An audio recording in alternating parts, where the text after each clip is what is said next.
Founder and director for academy of retail excellence. आज हमने एक टॉपिक लिया है जो बेसिकली अभी हमें कई सारे रिज्यूमे रिसीव होता है जॉब्स पर्पस के लिए।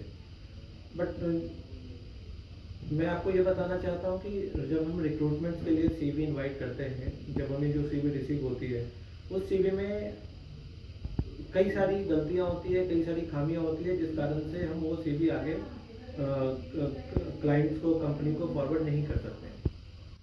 मैं आपको इसी आज का जो विषय है इसी पे रखा है कि हम अपनी सीवीज में जो हम कुछ गलतियाँ कर रहे हैं और हमारे हिसाब से तो लगता है कि हमने जो सीवी बनाई है वो परफेक्ट है।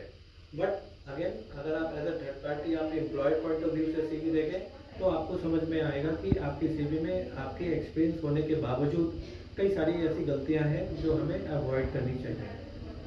अभी फॉर एग्जांपल मैं आपको एक बात बताता हूँ। फॉर एग्जांपल अगर हमने कोई एप्लीकेशन इनवाइट किया है स्टोर मैनेजर प्रोफाइल के लिए, तो अगर हम स्टोर मैनेजर प्रोफाइल के लिए कोई भी job advertisement A1 HR services के थ्रू हम ऑनलाइन जॉब पोर्टल्स या लिंक्डइन या फेसबुक ग्रुप पे शेयर करते हैं, तो हमें क्या होता है, हमें बहुत सारे एप्लीकेशंस रिसीव होता है।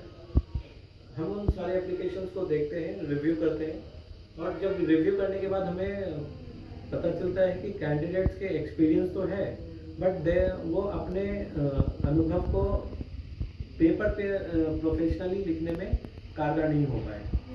हम जब कई बार जो फ़ोन पे भी टेलीफोनिक इंटरव्यू जब हम कंडक्ट करते हैं तब भी कैंडिडेट अच्छा होता है, उसकी चीज़ें अच्छी होती है, लेकिन somewhere he is not able to write down his complete experience on the paper.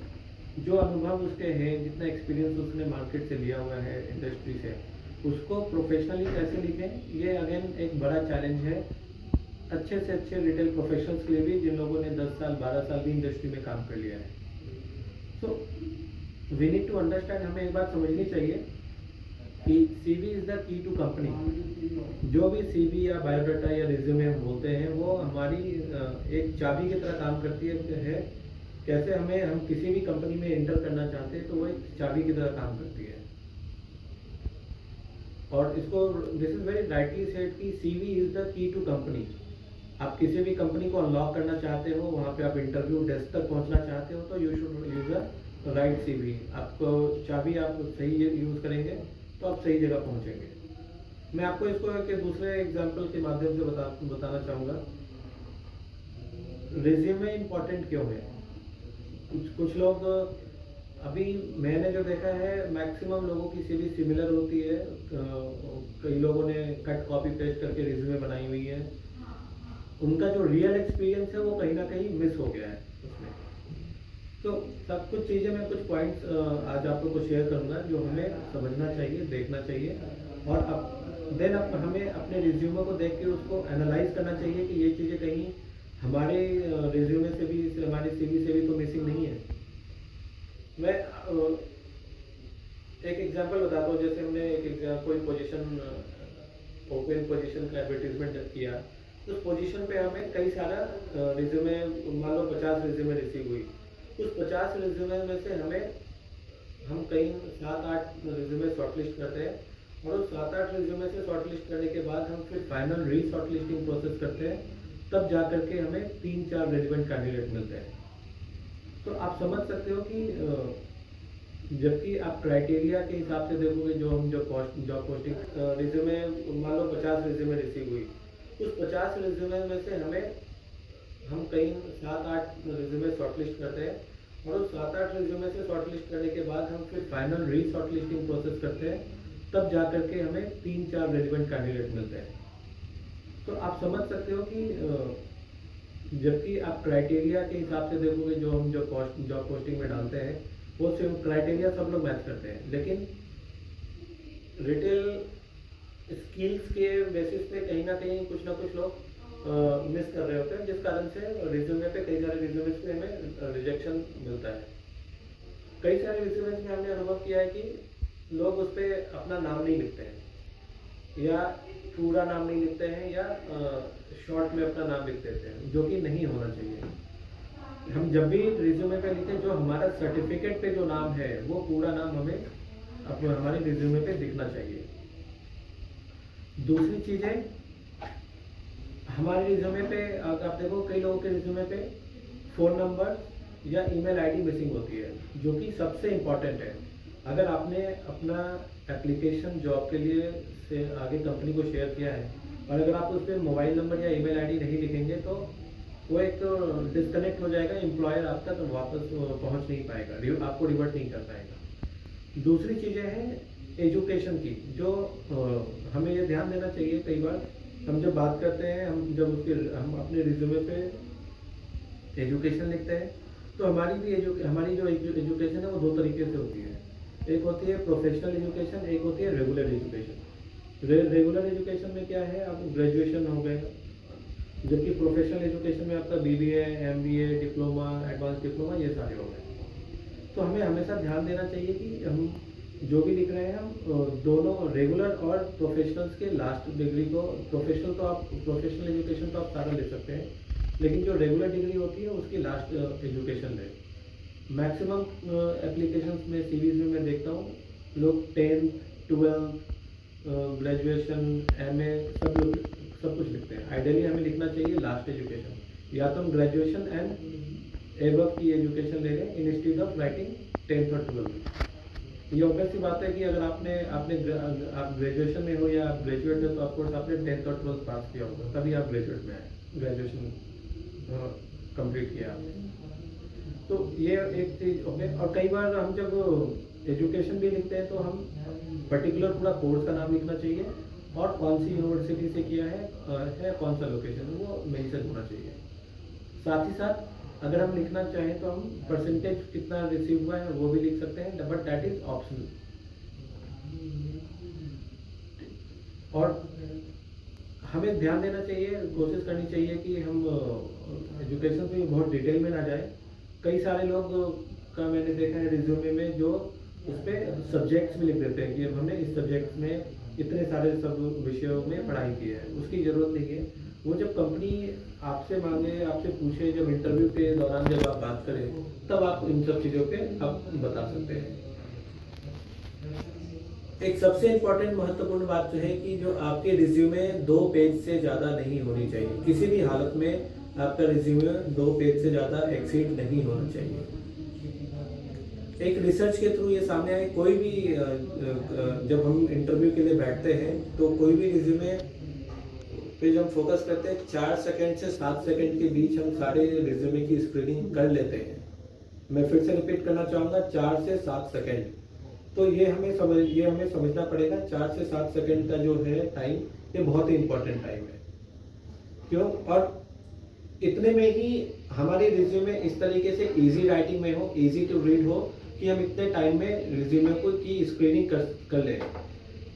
मुझे ऐसे एप्लीकेशंस पे रिसीव होते हैं जो 12-12 पेज में होते हैं, 8 पेज में होते हैं, 10 पेज में होते हैं, 6 पेज में होते हैं। तो मुझे ऐसा लगता है कि क्या ये प्रैक्टिकल है कि हम 5 से 7 या 10 सेकंड में भी 6, 8, 10 पेज के रिज्यूमे को पढ़ सकें? बिल्कुल नहीं। तो अगेन रिज्यूमे और सीवी का जो हमारा पर्पस है, हमारे करियर का जो हाइलाइट्स है, वो हाइलाइट्स हमें हमारी सीवी पे दिखना चाहिए। ना कि हम जनरली लोग क्या करते हैं, पूरे का पूरा जॉब डिस्क्रिप्शन, KRA, जितनी भी कंपनी में उन्होंने काम किया है सबका KRA जॉब डिस्क्रिप्शन वो सीवी पे लिखते हैं, जिस कारण से एक तो ये कारण है कि आपकी सीवी लंबी हो जाती है। दूसरा रीजन ये होता है कि आप अलग अलग कंपनी में कई सारे सिमिलर वर्क कर रहे होते हैं जो again and again bar bar repeat हो रहे होते हैं आपकी सीवी पे। तो उससे क्या होता है, आपके सीवी का जो पेज मैनेजमेंट है वो गड़बड़ होती है। और कई इंपॉर्टेंट दूसरा है, हम जब भी सीवी पे जो फॉन्ट यूज करते हैं वो सारा फॉन्ट एक सिमिलर होना चाहिए, कोई फॉन्ट अलग अलग नहीं होना चाहिए। जो फॉन्ट साइज है वो 8 होना चाहिए, जो एक आइडियल सीवी पे होता है। अगेन बहुत सारी चीज़ें ऐसी देखी गई हैं जो कुछ लोग सीवीज को कुछ रेड कलर से हाईलाइट कर देते हैं, कुछ ग्रीन से, कुछ ब्लू से। हमें कई बार सीवीज के क्लोरिफिकेशन से बचना चाहिए। हमें कोशिश करनी चाहिए कि सीवी हमेशा एक कलर में हो, सिमिलर फॉन्ट में हो, और नेम या जो चीज़ें हाईलाइट जो टॉपिक्स हैं उसको वो फॉन्ट हम दो अगर हम रेगुलर वर्ड्स हम जॉब डिस्क्रिप्शन लिख रहे हैं तो 8 में हो, और उसी के अगर टॉपिक को हाईलाइट करें तो वो 10 या 12 में हो। इसका ध्यान रखना चाहिए। दूसरी चीज़ है हमारे जो सबसे टॉप में रिज्यूमे, उसके बाद हमारा mobile number, email ID, then उसके बाद लिंक्डइन का लिंक, और अपनी एक छोटी सी कलर फोटोग्राफ जरूर पेस्ट करनी चाहिए रिज्यूमे में, ताकि जब क्या होता है, जब आपकी सीवी किसी भी रिक्रूटर या एचआर मैनेजर के पास जाती है तो उससे आपकी पर्सनालिटी का भी एनालिसिस हो जाता है, प्लस आपके लिंक्डइन के लिंक से आपको उनके बाकी भी आगे प्रोफेशन का पता चल जाता है जो आपकी इस करंट सीवी में नहीं लिखी हुई है। तो लिंक्डइन का लिंक भी बहुत ही इंपॉर्टेंट होना है। और रिज्यूमे कंप्लीट जब हम करते हैं तो हमें उसके स्पेलिंग और उसका फॉन्ट और ग्रामर रीचेक करना चाहिए, 2 बार 3 बार चेक करना चाहिए। इसके लिए बहुत सारी एप्लीकेशंस मार्केट में है, जिससे कि अगर कई बार हमें जानकारी नहीं होती है तो हम उनसे हेल्प ले सकते हैं। बट मेक श्योर कि कोई रिज्यूमे में कोई भी स्पेलिंग मिस्टेक ना हो, कोई भी सेंटेंस का ग्रामेटिकल मिस्टेक ना हो। ये सारी चीज़ें बहुत ही इंपॉर्टेंट है। आपका जो जब हम रिज्यूमे पे लिखते हैं तो आपका जो ऑब्जेक्टिव हम लिखते हैं, आप कई बार मैक्सिमम 10 में से 7-8 में देखोगे लोगों का करियर ऑब्जेक्टिव सेम होता है। क्यों? क्योंकि वो सारी कॉपी पेस्ट होती है। Resume is something which is specialised, जो होता है रिज्यूमे होता है स्पेशलाइज्ड होता है, जो कि आपके अनुभव पे आधारित होता है और आपके लिए किया जाता है। सो ये इन चीज़ों को भी ध्यान में रखना चाहिए। और दूसरी जो इम्पोर्टेंट चीज़ें हैं वो आपको जो लास्ट में जब लिखते हैं आपकी डेट ऑफ बर्थ, आपका लोकेशन और आप कौन कौन सी लैंग्वेज जानते हैं, ये सारी चीज़ें आपको शॉर्ट में अपने सीवी पे लिखना चाहिए। मैं आपको एक बार इनको हम यहाँ पे कंक्लूड करते हैं। मैं आपको एक स्ट्रक्चर बता देता हूँ कि आपकी सीवी कैसी होनी चाहिए। सबसे पहले जब आप सीवी की शुरुआत करते हैं तो सबसे पहले ऊपर आपका नाम, आपका mobile number, email ID, LinkedIn का लिंक और आपका एक छोटा सा स्टैम्प साइज फोटोग्राफ होना चाहिए शोल्डर तक। उसके नीचे आते हैं तो इम्पॉर्टेंट चीज़ है एक कोर कॉम्पिटेंसीज, कि आपने जितने जो अगर आप वर्किंग हैं तो आपने वाइल यूर वर्किंग आपने कुछ कोर कॉम्पिटेंसीज डेवलप की होंगी अपने लिए, तो उस कोर कॉम्पिटेंसीज को हाईलाइट करें बुलेट पॉइंट्स में।